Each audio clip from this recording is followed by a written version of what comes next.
이사야서 6장 8절 말씀 같이 합독하도록 하겠습니다. 내가 또 주의 목소리를 들으니 주께서 이르시되 내가 누구를 보내며 누가 우리를 위하여 갈꼬 하시니 그때 내가 이르되 내가 여기 있나이다 나를 보내소서 하였더니. 네. 오늘은 이사야에 대해서 함께 말씀을 나누겠습니다.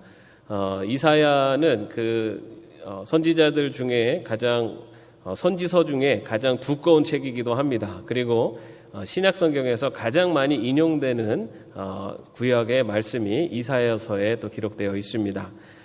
이사야의 활동에 대해서 함께 나누면서 또 이사야를 통해서 하나님께서 주시고자 하시는 뜻 그리고 하나님의 말씀이 무엇인지를 함께 또 은혜를 나누도록 하겠습니다.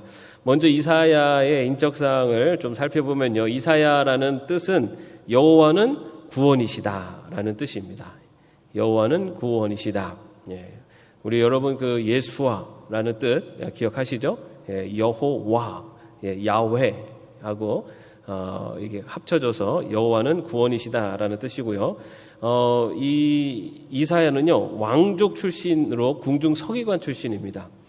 이사야의 아버지가 아모스인데요. 선지자 아모스와는 다릅니다. 이름이 같은데 아버지가 아모스인데 이게 우시야 왕의 형제입니다. 그래서 지금 아하스 왕과 이사야와는 사촌지간이라고 그렇게 볼 수가 있습니다. 그래서 이사야서를 읽다 보면은 여러 왕들이 등장을 하고 또 왕들과의 잦은 만남이 있습니다. 그것이 가능했었던 이유 중에 하나가 이사야가 왕족 출신이었기 때문에 왕들과의 만남이 그래도 수월하게 있을 수 있었다라는 것을 볼 수가 있습니다. 그리고 또 이사야는 우시야, 요담, 아하스, 히스기야 이렇게 네 왕, 남유다의 4대 왕에 걸쳐서 활동을 했었고 약 50년에서 60년 가량 활동을 했습니다. 주로 예루살렘 도시에서 선지자로서 역할을 했던 것이 이사야입니다. 이사야는 한 명의 아내와 두 아들을 두었는데요. 그 두 아들의 이름이 스알 야숲 그리고 마헬 살랄 하스바스입니다. 이 스알 야숲이라는 뜻은요 남은 자가 돌아올 것이다 라는 뜻입니다. 이것은 어떤 심판이 있고 어떤 어려움에 처해도 그것을 이기고 남은 자들이 다시 구원을 받을 것이다 라고 하는 굉장히 긍정적인 그리고 희망적인 구원의 메시지를 닮은 그런 이름입니다. 그리고 이 둘째 아들인 마헬 살랄 하스바스, 성경에 나온 이름 중에 가장 긴 이름입니다. 마할 살랄 하스바스는 급히 노력하다라는 뜻입니다. 급히 노력하다.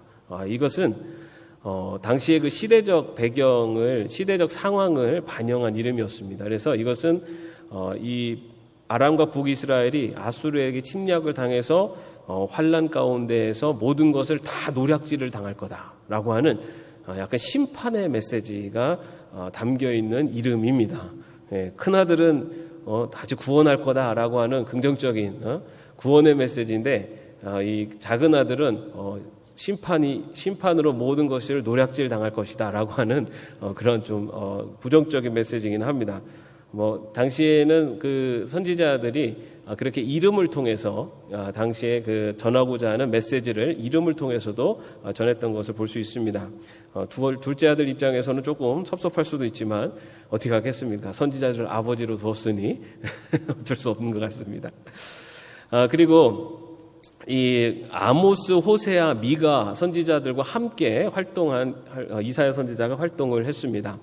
아모스 선지자는 정의의 선지자라고 하지 않습니까? 다시 말해서 당시에 이스라엘 남유다가 굉장히 좀 많이 사회적으로나 불의한 그런 모습이 있었다.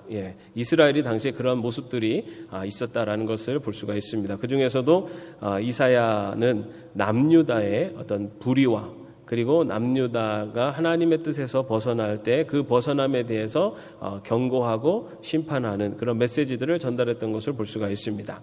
그리고 우리가 잘 아는 것처럼 이사야는 이사야서의 저자이기도 합니다. 여러분, 우리가 지금 성경 통독 중이죠. 이사야서 통독 중인데요. 이사야서를 크게 1장에서 39장까지와 그리고 40장에서 마지막 66장까지에 이렇게 둘로 나누기도 하고요. 1장에서 39장, 또 40장에서 55장, 또 56장에서 66장 이렇게 셋으로 나누기도 합니다. 그래서 이것을 뭐 제1 이사야, 제2 이사야, 뭐 제3 이사야 이렇게도 이야기를 하는데요. 그런데 그것에 대한 여러 학설들은 있지만 통상적으로 이사야서의 저자를 이사야, 선지자 이사야로 보고, 그리고 그 좀 첨구가 된 부분들은 이사야의 제자들이 첨가했을 것이다라고 그렇게 보기도 합니다. 어쨌든 그렇게 이사야서의 저자로서 하나님의 메시지를 전했던 것이 바로 이사야입니다.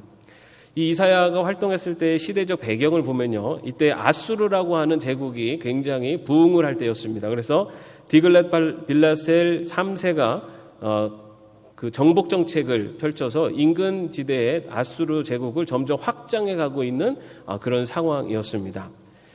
그런 상황 속에서 이 남유다의 아하스의 친아수르 정책으로 인해서 아람과 북이스라엘 동맹군의 침공을 받게 됩니다. 이것은 무슨 얘기냐면은 아수르가 확장을 하니까 아람과 북이스라엘이 연합을 해서 이 아수르에 대항을 하려고 했습니다. 그런데 아수르는 북쪽에 위치했거든요. 근데 남쪽에 있는 남유다가 같이 이렇게 연합을 해서 아수르에 대항을 했으면 좋겠는데, 남유다가 반아수르를 위해서 모인 이 연합군의 연합에 가입하지 않게 됩니다. 그래서 그 먼저 뒤에 있는 이 남유다를 먼저 그 아람과 북이스라엘이 먼저 이렇게 점령을 하려고 쳐들어오게 됩니다. 그래서 그렇게 쳐들어오는 위기를 맞게 됐는데, 그때 이 남유다의 아하스 왕이 아수르의 도움을 받아서 그 위기를 모면하게 된 것을 본문하게 됩니다. 그런 이렇게 친아수르, 반아수르라고 하는 그런 어떻게 보면은 아수르 제국의 팽창 안에서 어느 쪽으로 줄을 서느냐, 이거를 가지고 서로 좀 대립하고 있었던, 그리고 동맹을 맺기도 하고 했던 상황이 바로 당시의 상황이었습니다. 그러다가 결국 722년에 아수르에 의해서 북이스라엘이 멸망을 하게 됩니다. 그리고 또 남유다의 히스기야 왕은요, 애굽을 중심으로 하는 또 반아수르 동맹에 가입을 해서 또 아수르의 침공을 받아서 멸망 직전까지 이르렀다가 간신히 구원을 받게 되는 바로 그러한 사건들이 일어났습니다. 다시 말해서 당시의 상황은 외적으로는 아수르 제국의 팽창으로 인해서 친아수르냐 반아수르냐라고 하는 이제 그러한 구도 속에서 서로 갈등하고 또 대립하고 그리고 동맹을 맺고 하는 그런 상황 속에 있었습니다. 그리고 그 아수르 제국이 부흥함과 동시에 또 강력한 애굽이라고 하는 나라가 부흥하는 어떤 그 상태에 있느냐에 따라서 또 가나안 땅 팔레스타인 지역에서의 서로의 국가들 간의 서로 동맹과 또 이 반목이 계속 바뀌어 갔던 때가 바로 당시였습니다. 그래서 정치적으로도 굉장히 혼란스러운, 그리고 이런 서로 나라와 나라 간에도 굉장히 서로 그 혼란스러운 상태에 있었던 것이 당시의 상황이라고 볼 수가 있습니다. 자, 그러한 상황 속에서 이사야가 이제 선지자로서 활동을 하게 되는데요. 자, 이사야의 주요 생애를 보면은 먼저 이사야가 선지자로 소명을 받게 됩니다. 후에 가서 소명 받는 장면을 좀 더 살펴보겠습니다. 자, 아까 말씀드린 대로 아람과 북이스라엘의 연합군에 대항해 아수르와 동맹을 맺으려는 아하스 왕의 계획을 이사야가 반대를 합니다. 아까 말씀드린 대로 아수르가 점점 팽창을 하자 반아수르 연맹이 맺어지게 됩니다. 아람과 북이스라엘을 중심으로 연합군이 형성돼서 아수르에 대항하려고 하는데, 그 남유다는 이 연합군에 속하지 않았어요. 그러면서 이 아수르에 어떻게 보면 이제 줄을 서려고 그 아수르와의 동맹을 맺으려고 했는데, 이사야는요 아수르와의 동맹을 반대를 했습니다. 그 이유에 대해서도 뒤에 가서 한번 얘기를 나눠보도록 하겠습니다. 그러면서 이사야는 유다와 이스라엘의 멸망을 예언하게 됩니다. 그것이 이사야서 1장의 13장까지 나오는 말씀인데요. 유다와 이스라엘이 이 하나님의 심판을 받게 될 것이다 라고 하는 내용입니다. 그리고 또 이사야는요, 메시아에 대한 예언을 또 계속 하게 됩니다. 여러분, 아까 말씀드린 대로 신약 성경에 가장 많이 인용된 이 성경이 바로 이사야서입니다. 왜 이렇게 많이 인용이 됐냐면 이 이사야서의 많은 부분들에서 메시아에 대한 예언이 기록되어 있기 때문입니다. 그 메시아 예수님에 대해서 직간접적으로 기록된 내용이 300회 이상이 기록되어 있습니다. 이사야서에서만요. 여러분, 우리가 잘 아는 것처럼 예수님의 탄생, 이사야서 7장 14절 말씀에 보면 보라 처녀가 잉태하여 아들을 낳을 것이요 그 이름을 임마누엘 하리라 라고 하는 이 말씀도 이사야서에 있는 말씀이고요. 그리고 또 예수님의 죽음을 예언하고 있는 이사야서 53장 4절 말씀, 그는 실로 우리의 질고를 지고 우리의 슬픔을 당하였거늘 우리는 생각하기를 그는 징벌을 받아서 하나님에게 맞으며 고난을 당한다 하였노라 라고는 이 말씀도 이사야서의 말씀입니다. 예수님의 죽음의, 메시아의 죽음에 대한 예언의 말씀입니다. 그리고 또 예수님의 어떤 인격, 메시아의 인격에 대한 말씀, 이사야서 42장 3절에 보면은 상한 갈대를 꺾지 아니하며 꺼져가는 등불을 끄지 아니하고 진리로 공의를 베풀 것이며 라고 하는 예수님의 어떤 인격이나 성품에 대한 예언들, 이런 것들이 이사야서에 300개가 넘는 예언, 그런 직간접적인 말씀들이 기록되어 있습니다. 그래서 이 이사야서는 신약 성경에 굉장히 많이 인용이 되고 바로 이사야서에서 예언하고 있는 그런 메시아가 바로 예수 그리스도다라는 것을 계속해서 신약 성경은 증거하고 있습니다. 그렇게 메시아에 대한 예언뿐만 아니라요, 열방 국가들에 대한 예언까지도 하는 것을 이사야가 예언까지도 하고 있습니다. 14장에서 23장까지의 내 말씀에 보면은 남유다를 둘러싸고 있는 이방 국가들도 하나님의 심판에 놓일 것이다라고 하는 예언들을 하게 됩니다. 오늘 우리가 읽은 23장 새벽기도 때 말씀드린 23장에서는 두로와 시돈의 심판을 예언하는 것을 볼 수가 있었습니다. 자, 그리고요, 이 이사야는요 3년간 벗은 몸과 발로 예루살렘 성에서 생활을 하게 됩니다. 이 선지자들이 하나님의 뜻을 선포할 때 이렇게 말로도 선포를 했지만 그 행동으로 선포를 하기도 했습니다. 그래서 오늘 이사야는 3년 동안 자신이 정말 벗은 몸과 발로 이렇게 예루살렘 성을 전전하면서 사람들에게 그런 모습을 보여준 것입니다. 그것은 그런 모습을 왜 보여줬냐면은 하나님의 말씀에 순종하지 않고 하나님 말씀에 순종하지 않으면 이렇게 처절한 모습으로 포로로 끌려가게 될 것이다 라는 것을 예루살렘에 있는 사람들에게 보여줬던 것입니다. 그런데 그 당시에는 이것은 또 어떤 내용이었냐면 히스기야 왕이 애굽과 동맹을 맺으려고 했습니다. 애굽과 동맹을 맺어서 아수르에 대항을 하려고 했어요.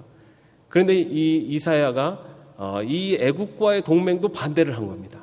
그러면서 애굽과 동맹을 맺으면 내가 지금 이 3년 동안 보여준 것처럼 벗은 몸과 벗은 발로 이렇게 생활했던 이런 모습으로 포로로 끌려가게 될 것이다 라는 것을 그렇게 예언했던 것입니다.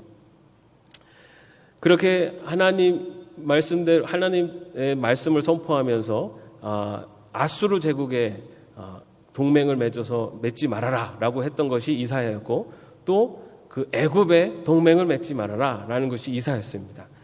그렇게 이사야는 어떻게 보면은 그 왕들이 하고자 했었던 정책에 반대의 의사를 계속 표명을 했던 것이 이사야의 모습이기도 합니다. 그런데 이사야가 이렇게 심판만을 이야기한 것은 아니고요. 바벨론 포로 생활, 그런 포로로 잡혀가게 되지만 하나님께서 다시 회복하시고 다시 구원하실 것이다 라고 하는 그런 예언의 말씀도 하게 됩니다. 그것이 40장에서 54장의 내용에 보면은 포로로 잡혀가고 그렇게 끌려가더라도 하나님께서 하나님의 백성을 다시 또 회복시키실 것이다 라고 하는 위로의 그런 구원의 예언의 말씀을 전하기도 하고요. 그리고 또 더 나아가서는 믿는 자에게 주어질 미래의 축복, 그럼에도 불구하고 남는 자로서 하나님의 말씀을 붙잡고 살아가는 자에게 하나님께서 예비하시는 미래, 그리고 앞으로 주어질 축복이 어떤 것인가라는 것을 또 55장에서 66장에서 또 그 내용들을 보여주기도 합니다. 그렇게 이사야는 어떻게 보면은 굉장히 이스라엘이 아수르라고 하는 대제국으로 인해서 북이스라엘이 멸망을 하고, 그리고 남유다도 이 아수르 때문에 여러 가지로 고초를 겪고 있는 그런 굉장히 국제적으로는 굉장히 좀 어지러운 그런 상황 속에 있었고, 그리고 또한 남유다 역시 당시에 하나님만을 온전히 섬기진 않았고 이 우상을 섬기는 그런 종교적으로도 굉장히 타락한 그런 때, 그래서 불의와 그런 부패가 굉장히 난무했었던 그런 때에 선지자로 활동했던 것이 바로 이사야였습니다. 그렇게 이사야는 그래서 하나님의 말씀을 전하고, 그리고 하나님의 뜻에 순종하지 않으면 하나님의 심판이 있을 것이고, 그리고 그 심판 후에도 하나님께서 또 구원의, 그리고 또 하나님께서 회복의 역사를 이루실 것이다 라고 하는 그런 예언의 말씀을 전하다가 결국은 므낫세 통치 시기에 톱으로 켜서 몸이 두토막 나는 형으로 순교를 한 것이 바로 이사야의 마지막 순교의 모습입니다. 이렇게 이사야 선지자의 그런 일생을 이렇게 좀 살펴봤는데요. 이사야 선지자의 일생을 보면서 우리가 좀 기억해야 될 모습이 있습니다. 첫 번째는 이사야가 하나님의 부르심을 받는 그 장면들, 여러분 우리가 기억을 해야 될 것 같습니다. 이사야는요, 하나님의 부르심에 순종하는 선지자였습니다. 우시야 왕이 죽던 해에 이사야가 하나님의 부르심을 받았습니다.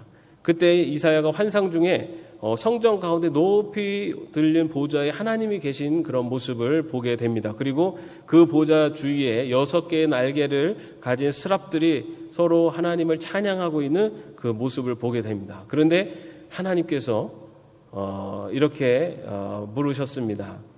내가 누구를 보내며 누가 우리를 위하여 갈꼬 하면서 하나님의 그런 음성이 이사야에게 들렸습니다. 그때 이사야가 어떻게 대답합니까? 같이 한번 읽어볼까요? 내가 여기 있나이다, 나를 보내소서. 예. 내가 여기 있나이다, 나를 보내소서. 예. 이처럼 이사야는 아까 말씀드린 대로 왕족에 속합니다. 그래서 그의 삶이 결코 어렵고 힘들지 않았고 귀족과 같이 아주 풍요로운 평탄한 삶을 살 수 있었습니다. 그리고 그가 그 열방 국가의 심판을 예언할 만큼 지식적으로도, 그리고 세계 정세에 있어서도 굉장히 해박했다라고도 볼 수 있습니다.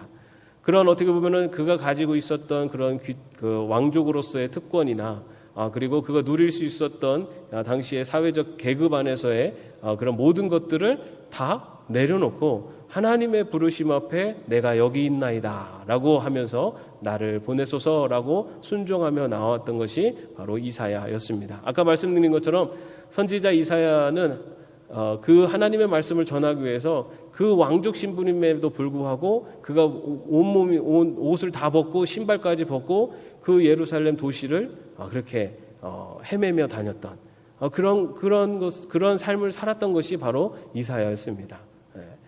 그렇게 하나님의 부르심 앞에 순종하며 나왔던 바로 그 이사야.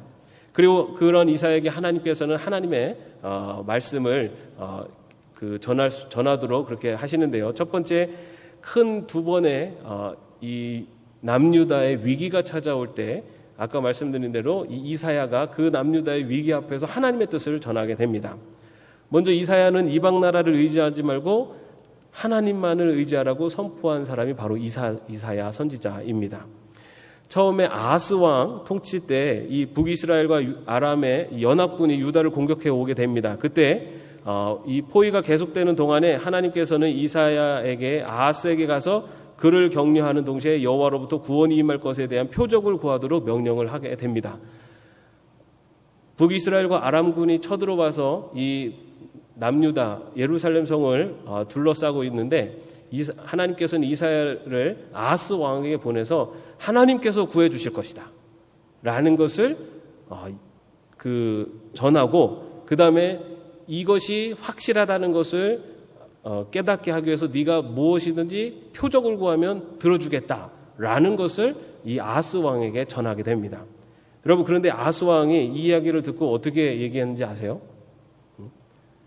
그래, 하나님이 이 남유다를 구원해 주실 것에 대한 분명한 그 표적으로 해를 멈춰 주십시오 아니면 깜깜하게 해주십시오. 이러지 않았어요. 뭐라고 얘기했냐면은 나는 구하지 아니하겠나이다. 나는 여호와를 시험하지 아니하겠나이다. 라고 그렇게 대답을 합니다.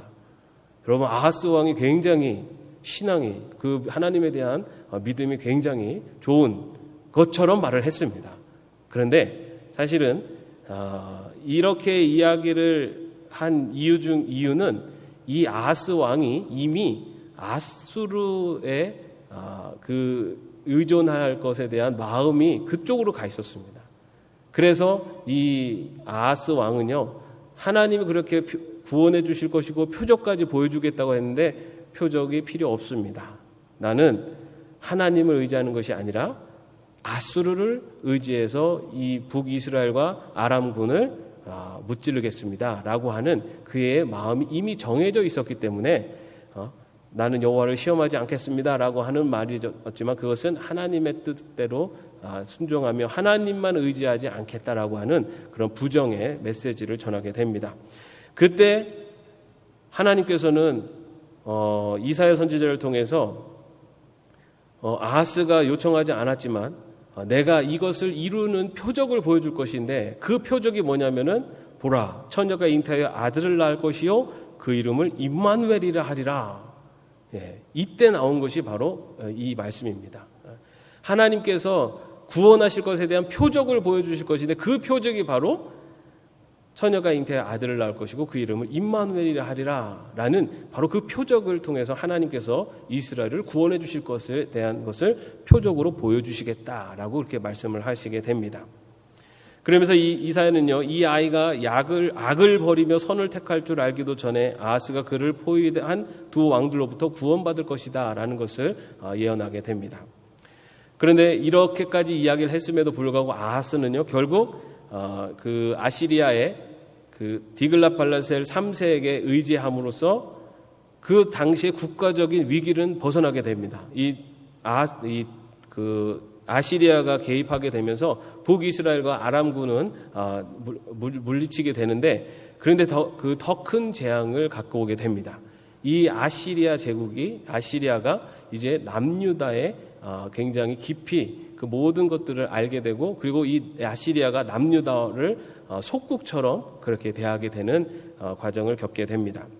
그리고 또 이 아시리아의 산헤립 왕이 또 침공을 했을 때 히스기야 왕에게 다가가서 이사야가 그 히스기야 왕을 격려하는 일이 또 있었습니다. 그런데 이때는 히스기야 왕이요 어떤 마음을 갖고 있었냐면은 애굽을 발판으로 반아수르 정책을 실시하려고 하는 그러한 상황 속에 있었습니다.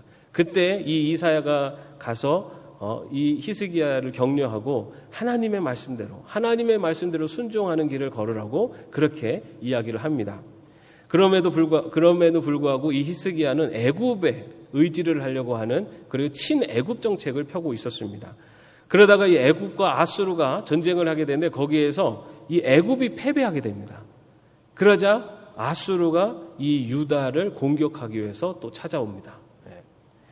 그래서 이 사네립이 보낸 3명의 사자들과 그리고 그 군사들이 이 예루살렘을 또 둘러싸게 됩니다. 그런 위기에 또 빠지게 되는데요. 그때 이 히스기야는 이사야에게 사자를 보내서 도움을 구하고 이사야는 사네립이 예루살렘을 결코 해치지 못하고 자기 나라로 돌아갈 것이다 라고 그렇게 두려워하지 말라라고 권면을 하게 됩니다. 그리고 나서 하나님께서 이 예루살렘을 포위하고 있는 이 아시리 제국의 군사들을 다 멸하셔서 결국은 이 사네립이 다시 그 본국으로 돌아가게 되고 돌아가는 도중에 살해를 당하는 그렇게 해서 아시리아 제국이 그 사네립이 결국 심판을 받게 되는 것으로 그렇게 막을 맺게 됩니다. 근데 이렇게 아하스 왕 그리고 히스기야 왕 때 이 이사야 선지자가 가서 이 왕들에게 했었던 내용은 똑같습니다. 뭐냐면 이 아하스 왕은 아수르라고 하는 이방 나라를 의지해서 그 이스라엘 이 남유다를 지키려고 그리고 남유다의 그런 정권을 나라를 유지하려고 했었고 히스기야 왕은 애굽이라는 나라를 의지해서 애굽을 통해서 자기의 이 남유다를 지키려고 했었습니다. 그런데 이사야는 똑같이 한 것이 얘기가 뭐냐면 아수르 제국을 의지하지 말고 하나님을 의지해라. 애굽을 의지하지 말고 하나님을 의지하라. 라는 메시지를 똑같이 전했습니다. 그럼에도 불구하고 이 아하스 왕과 히스기야 왕은 아수르를 의지했고 애굽을 의지했던 것입니다. 이사야 선지자가 전하는 가장 중요한 메시지는 바로 하나님을 의지하는 것이, 하나님의 백성은 하나님을 의지하며 사는 것이 승리의 길이다라는 것을 이사야 선지자는 계속해서 이야기했던 것입니다. 그리고 이사야 선지자가 전한 또 중요한 말씀은 그렇게 전했음에도 불구하고 왕들과 이 백성들은 자신들의 의지하는 이방 나라를 의지하면서 그 위기를 모면하려고 했었고, 그럴 때마다 이 남유다는 점점 패망의 길로 가게 됩니다. 그래서 이제는 더 이상 이 패망의 심판에서 돌이킬 수 없는 순간까지 가서 정말로 이제는 이 이스라엘 백성들이 너무나 고통스러운 삶을 살게 됩니다. 그때 이사야 선지자는 그들에게 위로와 회복의 메시지를 전하게 됩니다. 그러면서 이런 고통의 시간들이 끝날 것이고, 그리고 결국 하나님께서 다시 하나님의 백성을 구원하실 것이다 라고 하는 그런 메시지를 전하게 됩니다. 그 말씀이 이사야 40장 이후부터 나오게 되는데, 그 40장 1절은 이렇게 시작합니다. 너희의 하나님이 이르시되 너희는 위로하라, 내 백성을 위로하라. 너희 백성을 위로하라 라고 하는 바로 위로의 메시지로 이 40장부터 시작을 하게 돼서 그 이후에 이어지는 말씀들은 하나님께서 다시 하나님의 백성을 구원하실 것이고 하나님께서 다시 일으켜 주실 것이다 라는 메시지를 전하게 됩니다. 그리고 이사야서 41장 10절 말씀, 우리가 또 잘 아는 말씀인데요. 두려워하지 말라, 내가 너와 함께함이라. 놀라지 말라, 나는 내 하나님이 됨이라. 내가 너를 굳세게 하리라. 참으로 너를 도와주리라. 참으로 나의 의로운 오른손으로 너를 붙들리라 라고 하면서 이 유다 백성들을 향해서 정말 이제는 패망의 길을 걷고 있는, 그리고 너무나 고통스럽고 힘든 인생을 살고 있는 이 유다 백성들을 향해서 지금 이 고통 가운데 있지만 두려워하지 말아라. 내가 너와 함께하겠고 너를 도와줄 것이고 너를 굳세게 해줄 것이다 라고 하는 그런 위로와 또 소망의 말씀을 전한 것이 바로 이사야입니다. 아까도 말씀드린 것처럼 이사야 선지자가 전한 것, 어쩌면 오늘 우리들에게 하시는 하나님의 말씀은 바로 하나님만을 의지하는 것이 참된 승리의 길이고, 하나님만을 의지하며 사는 것이 하나님의 백성들이 걸어가야 되는 길이다라는 것을 오늘 이사야 선지자를 통해서 우리에게 들려주고 있습니다. 여러분, 세상은 물질과 권력과 명예, 그리고 성공, 그리고 다른 많은 것들을 가지고 있어야지만이 이 세상 가운데 승리의 삶을 살 수 있다라고 이야기를 합니다. 그러나 성경은 우리에게, 특히 이사야 선지자는 우리에게 분명히 이야기를 합니다. 세상적인 힘을 의지하는 것은 결코 하나님의 백성에게 성공과 그리고 하나님의 백성이 걸어가는 길이 아니다라는 겁니다. 하나님의 백성은 오직 하나님만을 의지하면서 걸어가야 된다. 그것이 참된 승리이고, 그것이 하나님께서 하나님의 백성을 지키시고 인도하시는 그런 하나님과 동행하는 삶이다라는 것을 이사야 선지자는 우리에게 이야기하고 있습니다. 요즘 삶에 여러 어려움이 있을 때, 그리고 여러 걱정, 근심이 있을 때 여러분, 우리의 판단 기준에는 하나님이 계셔야 됩니다. 세상적으로 이것이 옳은가 그른가를 보는 것이 아니라 하나님이 보시기에 이 길이 옳은가 그른가를 보고, 이것이 하나님이 기뻐하시는 길인가, 그 길을 따라가는 것, 그것이 바로 하나님의 백성들이 이 땅을 살아갈 때 승리하는 길입니다. 그렇게 나갈 때 하나님께서 인도하시고 하나님께서 그 모든 우리가 예상치 못한 하나님의 선한 섭리 가운데 인도해 가실 줄로 믿습니다. 또한 오늘 또 하나님은 이사야 선지자를 통해서 이스라엘 백성들, 고통 가운데 패망의 가운데서 신음하고 있는 백성들에게 위로와 회복의 메시지를 전해 주십니다. 이것은 또한 우리들을 향한 또 말씀이기도 합니다. 지금 너무나 힘들고 어려운 가운데 있어서 정말 이 삶의 질고가 너무 무겁고 힘든 가운데 있는 이들이 있습니까? 주님이 오늘 이사야 선지자를 통해서 주신 두려워하지 말라, 내가 너와 함께함이라 라고 하는 이 말씀, 놀라지 말라, 나는 내 하나님이 됨이라, 내가 너를 굳세게 하리라, 내가 참으로 너를 도와주리라 하는 이 위로의 말씀이 바로 하나님의 백성을 향한 하나님의 마음이고, 바로 이사야 선지자를 통해 주시는, 그리고 오늘 성경 말씀을 통해 주시는 저와 여러분을 향한 메시지임을 믿으실 수 있기를 바랍니다. 우리가 살아가는 게 정말 어렵고 힘들지만 세상의 것을 의지하며 살아가는 자가 아니라 하나님을 의지하는 백성으로 살아갈 수 있기를 바랍니다. 때로는 힘들고 어려운 상황 속에 놓일지라도 내가 너와 함께 하겠다라고 말씀하시는 바로 그 하나님, 그 하나님이 나의 하나님이심을 분명히 믿으며 나아갈 수 있는 저와 여러분의 삶이 되기를 주님의 이름으로 축원합니다. 기도하겠습니다. 하나님, 세상의 것을 의지하기보다는 하나님의 기뻐하시는 뜻을 쫓아 하나님의 말씀에 순종하는 백성으로 살아가게 하여 주옵소서. 또한 삶의 어렵고 힘든 형편 속에 있을 때 내가 너와 함께 하겠다라고 하시는 또 이 하나님의 음성을 듣고 의지하며 살아갈 수 있는 저희들이 되게 하여 주시옵소서. 예수 그리스도의 이름으로 기도합니다. 아멘. 함께 찬양하면서 기도하겠습니다.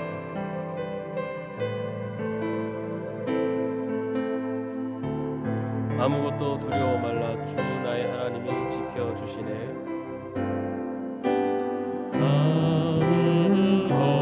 아무것도 두려워 말라. 주 너의 하나님이 지켜주시네. 놀라지 말라. 겁내지 마라. 주님 나를 지켜주시네. 아무것도 두려워 말라. 아무것도 두려워 말라. 주 나의 하나님이 지켜주시네. 놀라지 마라. 겁내지 마라. 주님 나를 지켜주시네. 내 마음이 힘에 겨워 내 맘이 힘에 겨워 지칠지라도 주님 나를 지켜주시네. 세상에 험한 풍파 몰아칠 때도 주님 나를 지켜주시네.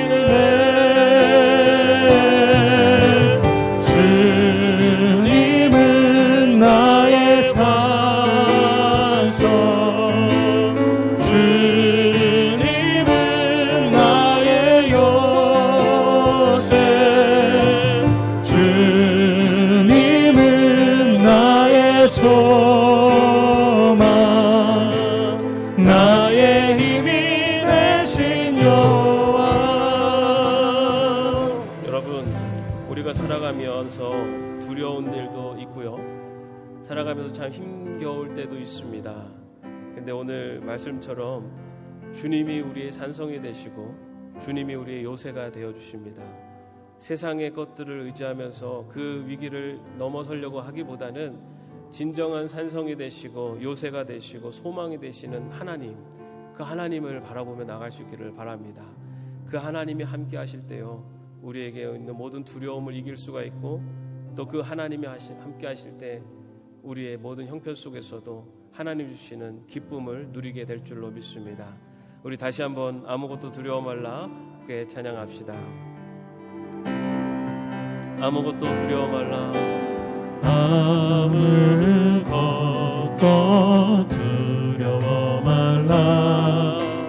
주 나의 하나님이 지켜주시네.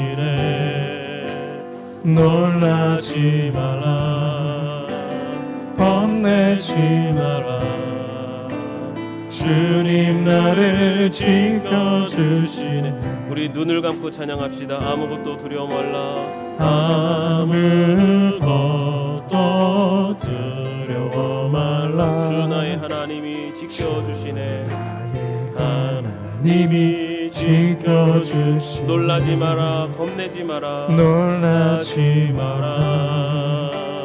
겁내지마 주님 나를 지켜주시네. 주님 나를 지켜주시네 내 마음이 힘에 겨워 지칠지라도 내 맘이 힘에 겨워 주님 지칠지라도 나를 지켜주시네.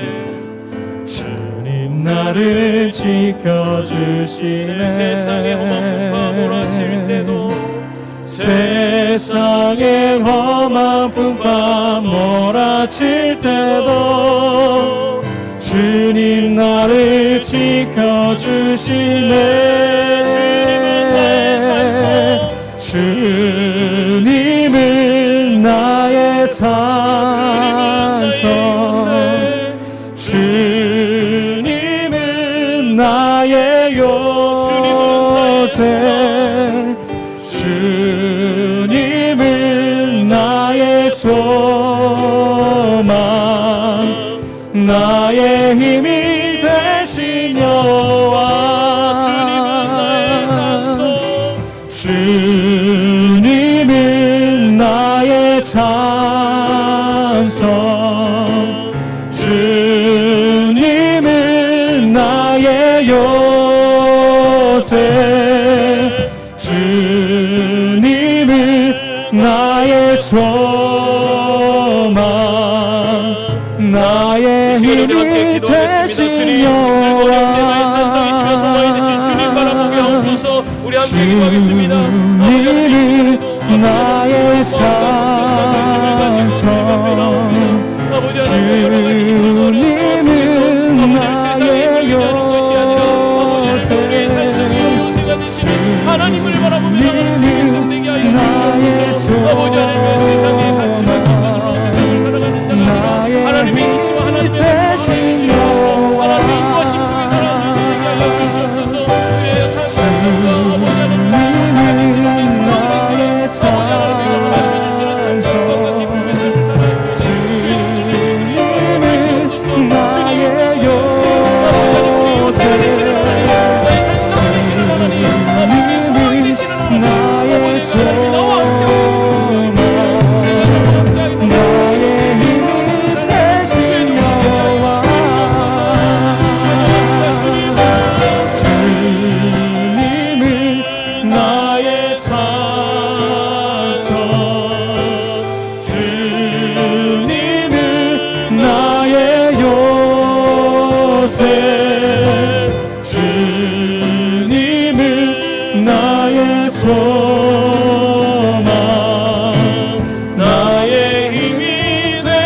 다시 한번 찬양합시다. 주님은 나의 산소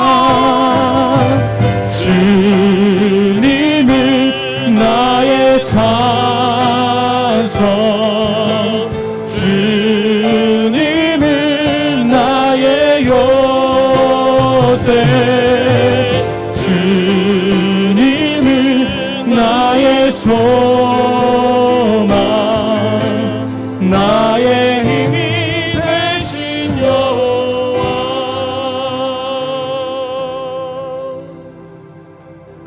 주 예수 그리스도의 은혜와 하나님의 사랑하심과 성령님의 교통하심과 동행하심이 오직 하나님만이 우리의 산성이요 우리의 요새시요 우리의 소망이심을 분명히 믿고 그 하나님 바라보며 두려워 말라 말씀하시는 그 하나님의 음성 의지하며 이 세상 가운데 하나님의 백성으로 온전히 살아가기로 마음속에 결단하는 주의 종들 머리 위에 이제부터 영원까지 함께 하옵시기를 간절히 축원하옵나이다. 아멘.